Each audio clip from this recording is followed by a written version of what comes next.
তো দেখো জ্যান্ত মুরগি নিয়ে চলে এসেছি তোমাদের সবাইয়ের অনুরোধে। তো এই জ্যান্ত মুরগিটা আজকে কেটে রান্না হবে দুপুরবেলা।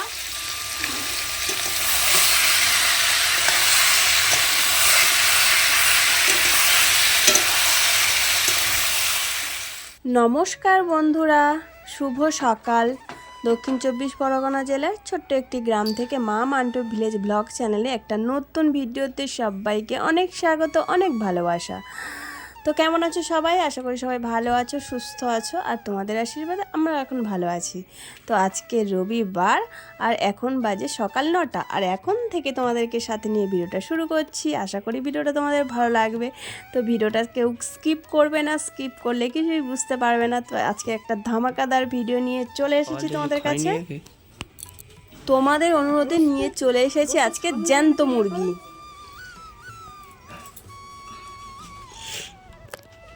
তো দেখো জ্যান্ত মুরগি নিয়ে চলে এসেছি তোমাদের সবাইয়ের অনুরোধে। তো এই জ্যান্ত মুরগিটা আজকে কেটে রান্না হবে দুপুরবেলা। তো বন্ধুরা, দেখতে পেলে সকাল সকাল একটু দুধ চা বানিয়েছি। তো সকালবেলা চা আর বিস্কুট ওটাই খেয়েছি, আর টিফিন কিছু বানাইনি। তো তারপর সোজা চলে এসেছি পুরো রান্না করতে। তো আমি এর আগে মুরগি কাটা রান্নার ভিডিও দেখিয়েছিলাম। তো তোমরা সবসময় বলো যে জ্যান্ত মুরগি দেখাও, জ্যান্ত মুরগি দেখাও। তো তোমাদের অনুরোধে আজকের আমি সোজা নিয়ে চলে এসেছি জ্যান্ত মুরগি, পুরো পিওর দেশি মুরগি, জ্যান্ত মুরগি। তো জ্যান্ত মুরগিটা দেখলাম, তারপর মান্টুর দাদা মুরগিটা মেরে দিয়েছে। তারপর আমি জল গরম, আর জ্যান্ত মুরগি জানো তো পুরো ফুটন্ত টকবকে জল গরম না হলে ঠিক ছাড়ানো যায় না। তো এই যে দেখতে পাচ্ছ গামলার মধ্যে জল গরমটা আমি ঢেলে দিয়েছি। তো তার মধ্যে মুরগিটা চুবিয়ে নিয়ে, আর এই দেখো কত তাড়াতাড়ি মুরগির লোমগুলো উঠে যাচ্ছে। তো অনেকটা বেলাও হয়ে গেছিলো। তো মান্টুর দাদাও আমাকে একটু সাহায্য করলো, দুজনে মিলে লোমগুলো ছাড়িয়ে নিলাম। আর ক্যামেরাটা ধরেছে মান্টুর পাপা, যেহেতু মান্টুর পাপা আজকে বাড়িতে আছে, তো তার জন্য ক্যামেরাটা ধরেছে। আর আমরা দুই মা বেটা মিলে মুরগিটা ভালো করে পরিষ্কার করে নিচ্ছি।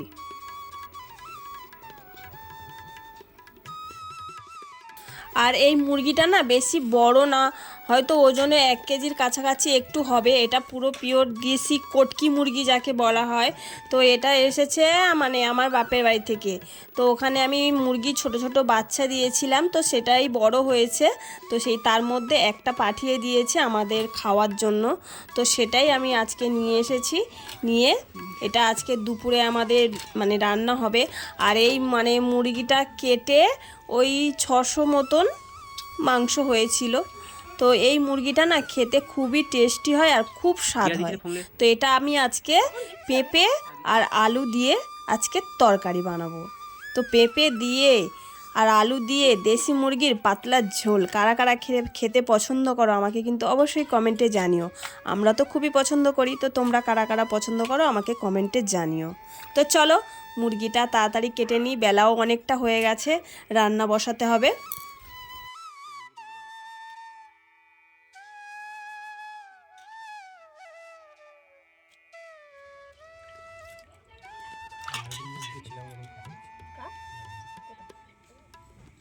আর এই যে দেখো মুরগিটা আমি ভালো করে কেটে ধুয়ে পরিষ্কার করে নিয়েছি। আর এখানে নিয়ে নিয়েছি পেঁপে আর আলু কেটে নিয়েছি। আর এই যে মাংসটা এখানে রেখেছি। আর এখানে রয়েছে পেঁয়াজ, টমেটো আর কাঁচা লঙ্কা। আর এদিকে দেখো আমি উনুনটা ধরিয়ে দিয়েছি। তো উনুনে কড়াইতে তেলও গরম হয়ে গেছে।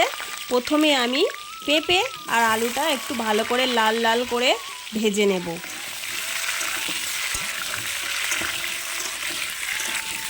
তো পেঁপে আলু দিয়ে তরকারি না স্বাদটাই অন্যরকম হয়। আর তারপর এই যে মাংসটা আছে এর মধ্যে একটু মশলা দিয়ে আমি মেখে রেখে দেব। হলুদ গুঁড়ো দেব, লঙ্কার গুঁড়ো দেব, একটু লবণ দেব, আর একটু আদা রসুন বাটা, আর একটু কাঁচা সর্ষের তেল। এইগুলো দিয়ে আমি মাংসটাকে মেখে কিছুক্ষণ রেখে দেব। তো এইভাবে করে হাত দিয়ে মাখালে না মাখাটা বেশ সুন্দর হয়, আর গন্ধটাও বেশ সুন্দর বেরিয়েছে, খেতেও বেশ সুন্দরই হবে। আর এদিকে দেখো আমার পেঁপে আলুটা বেশ লাল লাল করে ভাজা হয়ে গেছে। আর ওই তেলের মধ্যে আমি আরও একটু তেল দিয়ে দিয়েছি। তো এটা যেহেতু দেশি মুরগির চর্বি আছে, বেশি তেলও লাগে না। আর একটু ফোড়ন দিয়ে দিয়েছি, তেজপাতা, গোটা গরম মশলা আর দুটো শুকনো লঙ্কা। তারপর আমি দিয়ে দিলাম পেঁয়াজগুলো একটু লাল লাল করে আমি ভেজে নেব।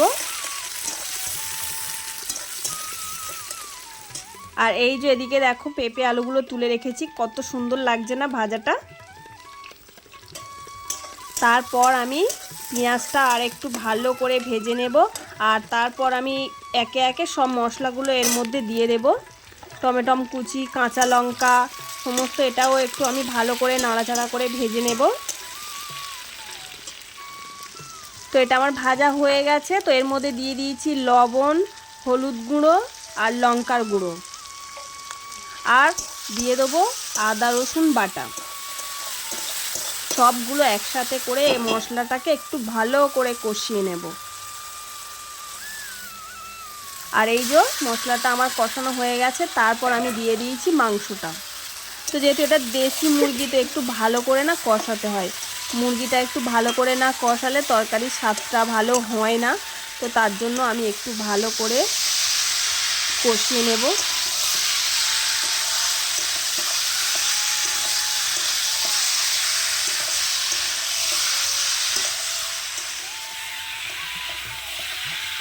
তো এখানে দেখো মাংসটা মানে ভালো করে কষিয়ে নিচ্ছি, একটু ঢাকনা দিয়ে ঢেকে ঢেকে কষিয়ে নিচ্ছি। তো এর থেকে এখনও তেল ছাড়েনি। তো এই যে দেখো এবার তেল ছেড়ে দিয়েছে, এবার কষানোটা আমার প্রায় হয়েই এসেছে। তো কী হয়, একটু ঢাকনা দিয়ে ঢেকে ঢেকে কষালে মাংসটা বেশ কষানোটা ভালো হয়।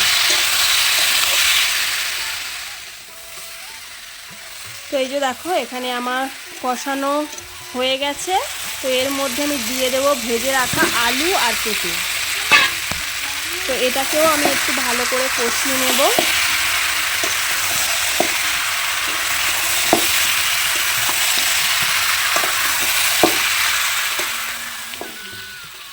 আর এই যে দেখো পেঁপে আলু দিয়ে আমি একটু ভালো করে কষিয়ে নিয়েছি। তো আমার কষানো রেডি। এবার আমি জল ঢেলে দেব। তো এটা না অল্প করে মানে অল্প আঁচে ঢাকনা দিয়ে ঢেকে ঢেকে রান্নাটা করতে হবে, যেহেতু এটা দেশি মোরগ। তো তার জন্য মাংসটা সিদ্ধ হতেও একটু দেরি লাগবে। তো তার জন্য এটা আমি ঢাকনা দিয়ে ঢেকে ঢেকেই রান্নাটা করব। এই যে দেখো তরকারিটা ফুটছে।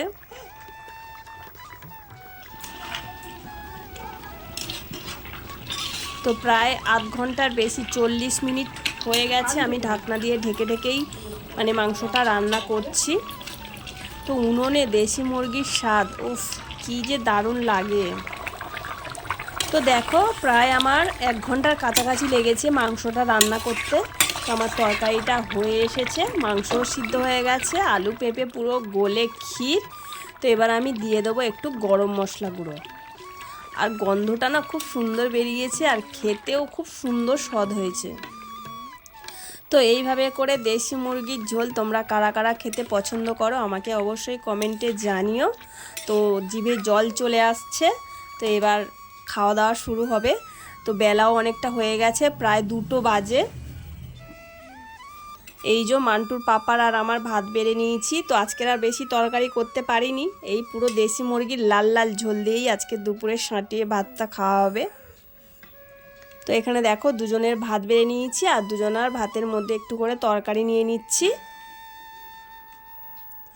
তো চলো খাওয়া দাওয়াটা সেরে নিই।